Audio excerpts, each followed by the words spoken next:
Έχεις αναρωτηθεί ποτέ γιατί αυτή η διάσημη εκκλησία στη μέση της λεωφόρου Συγκρού ονομάζεται Άγιος Σώστης?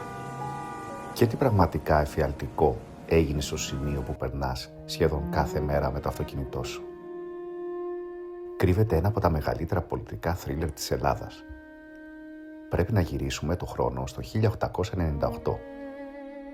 Η Ελλάδα έχει μόλις υποστεί την απόλυτη ταπείνωση στον Ελληνοτουρκικό πόλεμο του 1997.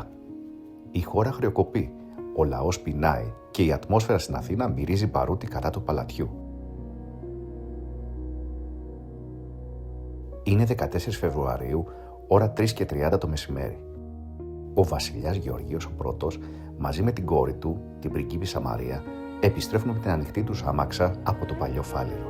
Κινούνται ανύποπτοι, στο ύψος του σημερινού Άγιου Σώστη. Ξαφνικά, δύο άντρες πετάγονται από τα χωράφια, κρατάνε στρατιωτικά ντουφέκια γκρά, σημαδεύουν την άμαξα και αρχίζουν να πυροβολούν μανιωδώς. Ρίχνουν 5 φορές, αλλά από το πανικό τους τα όπλα παθαίνουν εμπλοκή. Οι σφαίρες περνάνε ξιστά από τα αυτιά του βασιλιά. Ο κυνηγός του τραυματίζεται, αλλά ο Γεώργιος σώζεται από θαύμα. Την επόμενη ημέρα, η Αθήνα ξυπνάει παγωμένη. Οι εφημερίδες κυκλοφορούν με έκτακτα, δραματικά πρωτοσέλιδα για το στιγερό έγκλημα.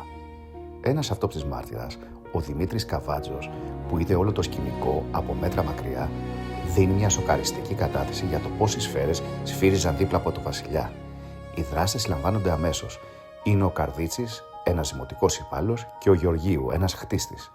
Στη δίκη τους εμφανίζονται προκλητικοί και άφοβοι, δηλώνοντας ανοιχτά: «Ναι, θελήσαμε να σκοτώσουμε τον βασιλέα, διότι αυτός είναι ο υπαίτιος της ήττας στον πόλεμο». Όμως ο κόσμος δεν τους πιστεύει.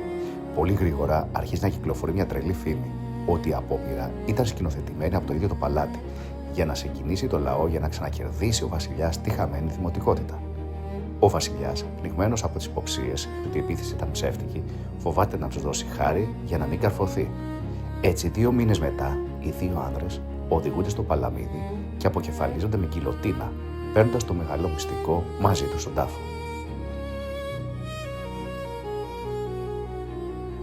Για να τιμηθεί λοιπόν η σωτηρία του βασιλιά, ο Ανδρέας Συγκρός παραχωρεί το οικόπεδο για να χτιστεί ένας ναός τάμα, ο Άγιος Σώστης, προς τιμήν του Αγίου που έσωσε το Γεώργιο.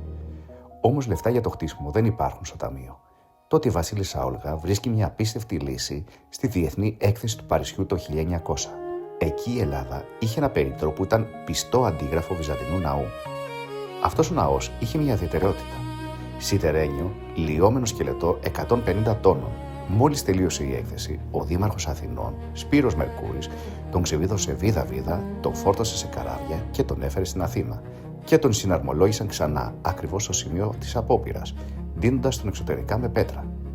Την επόμενη φορά λοιπόν που θα περάσει από τον Άγιο Σώστη, θα ξέρεις ότι αυτή η εκκλησία είναι ένα αλλοιώμενο παζλ από τη Γαλλία, φτιαγμένο για μια βασιλική σωτηρία. Εσύ τι πιστεύεις, ήταν θαύμα ή η μεγαλύτερη πολιτική πλάνη?